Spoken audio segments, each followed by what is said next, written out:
चरणों की सेवा करता रहूं। भगवान ने कहा केवट मेरी एक बात मान लो। क्या?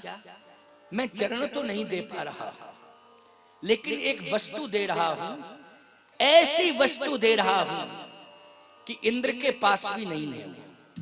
अब सुनते जाओ, ये महत्वपूर्ण बात है। ऐसी वस्तु दे रहा हूं कि इंद्र के पास भी नहीं है।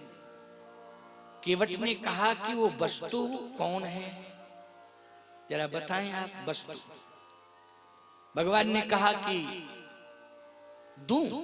हाँ ठीक है, अगर आप कह रहे हो वस्तु की बात, इंद्र के पास नहीं है, किसी महात्मा के पास नहीं है, किसी तपस्वी के पास नहीं है, देवताओं के पास नहीं है, देवताओं के राजा इंद्र के पास नहीं है, मेरे ससुर महाराज जनक के पास नहीं है, और मेरे पिता महाराज दशरथ के पास नहीं है, वो मैं तुम्हें दे रहा हूं।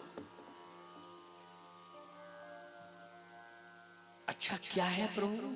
भगवान ने कहा दे रहा। बस थोड़ा सा संकोच आया भगवान को कि सीता के पास है, मैं कैसे मांगू, लेकिन सीता जी समझ गई, क्योंकि सीता और राम में कोई अंतर नहीं है। अंतर गिरा रथ जल बीच सम कहियत भिन्न भिन्न। आंख बंद हो गई और जैसे ही आंसू निकले तो सीता जी समझ गई, सिय पिय ही है कि जान निहारी, सिय पिय ही है कि जान निहारी।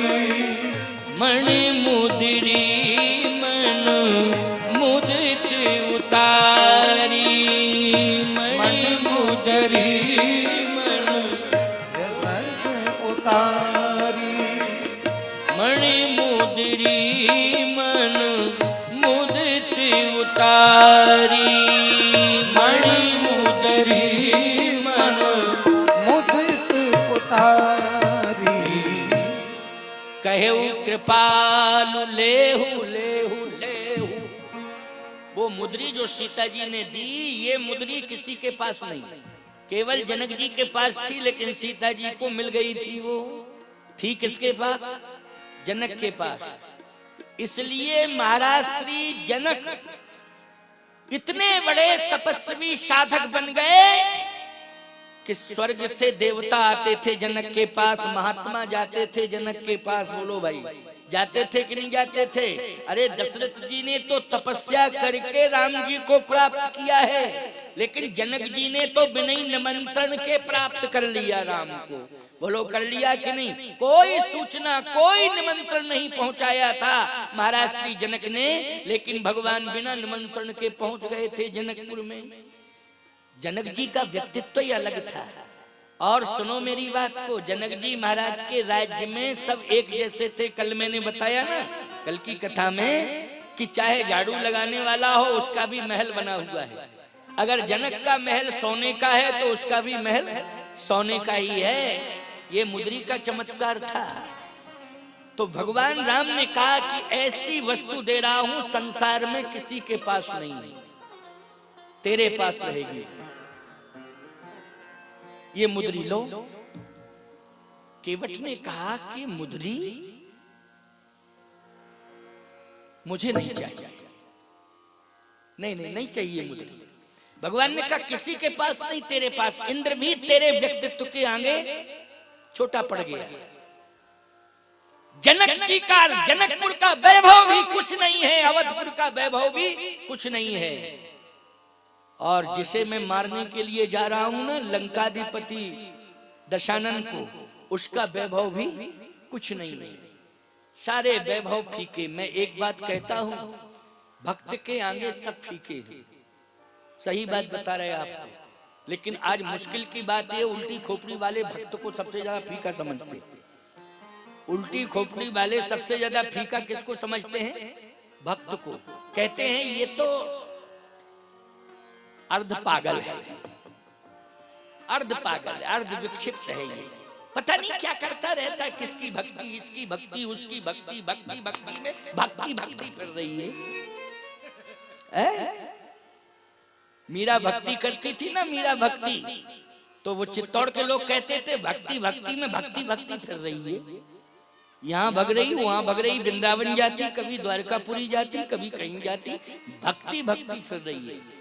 लेकिन सही बताओ, चित्तौड़ वालों के नाम को कोई वंशावली में नाम लो तो बड़ी मुश्किल में, इतिहास निकालो सर्च करो तो मुश्किल में पता लगेगा। लेकिन मीराबाई का नाम तो गांव के बच्चे बच्चे को याद है। बोलो है मीराबाई का नाम? बच्चे बच्चे को याद है मीराबाई कौन थी? बोलो याद है कि नहीं? क्यों?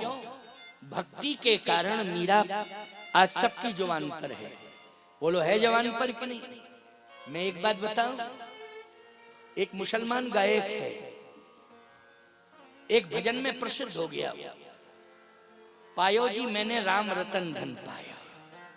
है मुसलमान, गायक है, एक भजन ऐसा गाया उसने कि वो भजन में ही चर्चित हो गया। अब बताओ भाई, ये भजन किसका है? जल्दी बोलो। मीराबाई का है कि नहीं? पायो जी मैंने राम रतन धन पायो, प्रसिद्धि मिल गई उसको, है मुसलमान, बड़े अच्छे ढंग से गाया है। मुरारी बापू ने उसका बहुत सम्मान किया, अपने मंच पर बुला करके गवाया कि गाइए। साल श्रीफल से सम्मान किया उसका कि तूने इतना सुंदर भजन गाया। गाते तो बहुत हैं, पायो जी मैंने राम रतन धन पायो, लेकिन सबसे अच्छा तूने गाया। अरे मैं कहता हूँ उसने गाया, जब मीराबाई ने गाती तो कहाँ से गा लेता। पहले किसने गाया है वो भजन? पायो जी मैंने राम रतन धन पायो, मीराबाई ने गाया है, इसलिए सब सम्मान ले रहे हैं आज। तो मीरा मीरा हो गई भक्ति के प्रभाव से। उससे बड़ा धनवान दुनिया में कोई नहीं है। मीराबाई से बड़ा धनवान कौन है? कर्माबाई से बड़ा धनवान कौन है? जल्दी बोलो। कोई नहीं है प्यारे, भक्ति के कारण। किसके कारण?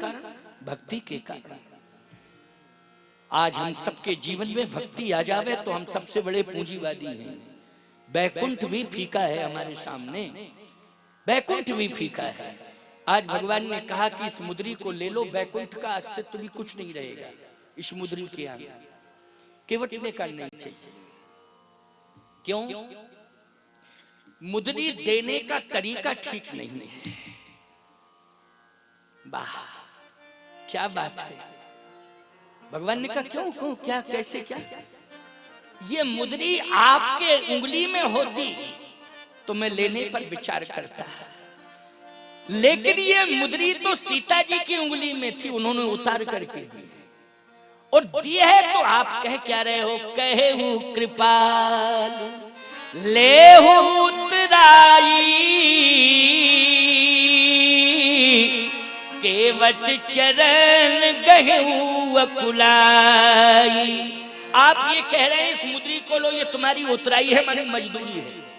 तो बहन बेटियों के आभूषण लेकर के अगर मजदूर अपनी मजदूरी को लेता है तो बोलो भाई नैतिकता समाप्त हो जाएगी कि नहीं हो जाएगी? जल्दी बोलो। जैसे कोई पार हो रहा हो और देने के लिए कुछ ना हो और वो पार करने वाला कहे कि उतराई हो, मजदूरी हो देने के लिए, तो फिर हम पार करें। आपकी आंखों में आंसू आ जाए, उस समय आप पत्नी की ओर देखो और पत्नी कहीं नाक कान के सोने के आभूषण उतार करके देने लगे तो बोलो ईमानदारी से उस समय लेना अच्छा लगेगा आपको? जल्दी बोलो। अच्छा लगेगा? नहीं नहीं, भाड़ में जाए, ऐसी मजदूरी हमें नहीं चाहिए कि बहन बेटियों के आभूषण उतर रहे हो। बोलो भाई, ऐसी मजदूरी मुझे नहीं चाहिए। केवट ने कहा कि बहन बेटियों के आभूषण उतार करके मजदूरी में दिए जाएं, ऐसी मजदूरी मुझे नहीं चाहिए प्रभु। ये मुद्री जानकी जी की उंगली की शोभा है और आज परिस्थिति के कारण उन्होंने उतार करके दी है, क्योंकि आपके पास देने के लिए कुछ नहीं था। तो आपको प्रसन्न करने के लिए इसको मजदूरी के रूप में दिया जा रहा है। उतार करके उन्होंने मेरे सामने ही तो उतारी, नहीं लूंगा। भगवान ने कहा इससे क्या मतलब? मेरी पत्नी की मुद्री और मेरी मुद्री एक ही है, चाहे उसके हाथ में होती चाहे मेरे हाथ में होती, वो तो एक ही बात है। अच्छा बोलो, पति पत्नी में कोई भेद होता है क्या? नहीं होता। भगवान ने कहा ये तो मेरी पत्नी है, उसके पास थी, उसने मुझे दे दी। केवट ने कहा नहीं प्रभु। भगवान ने कहा नहीं नहीं नहीं नहीं, लो लो लो लो।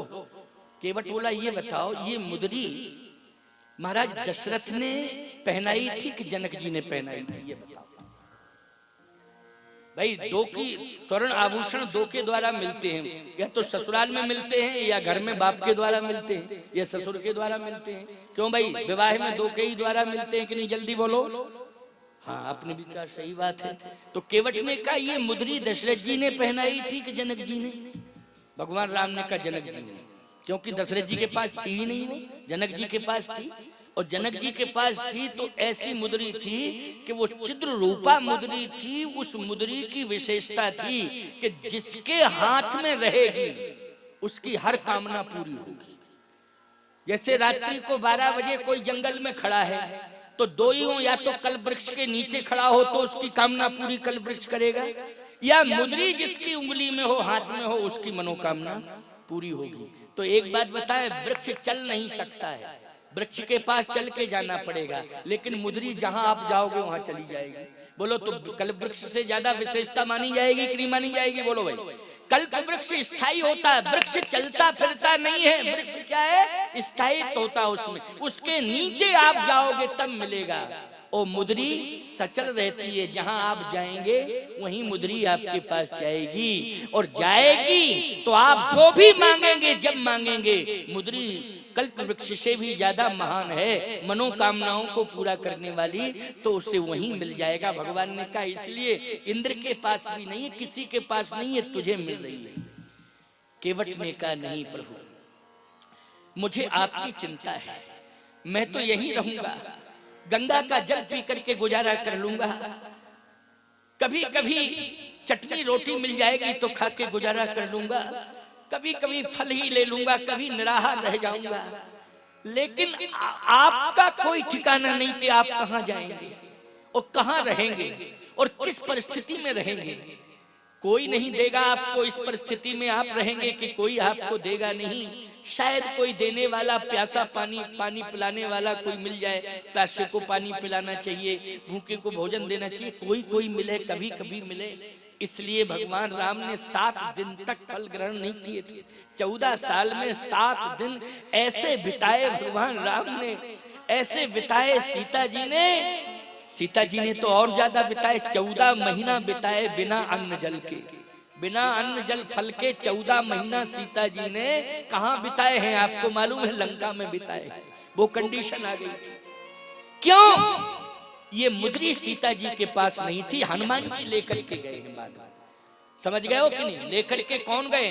ये सीता जी ने बिना अन्न जल फल के अगर बिताए हैं तो कारण क्या था कि ये मुद्री जो है सीता जी के पास नहीं थी।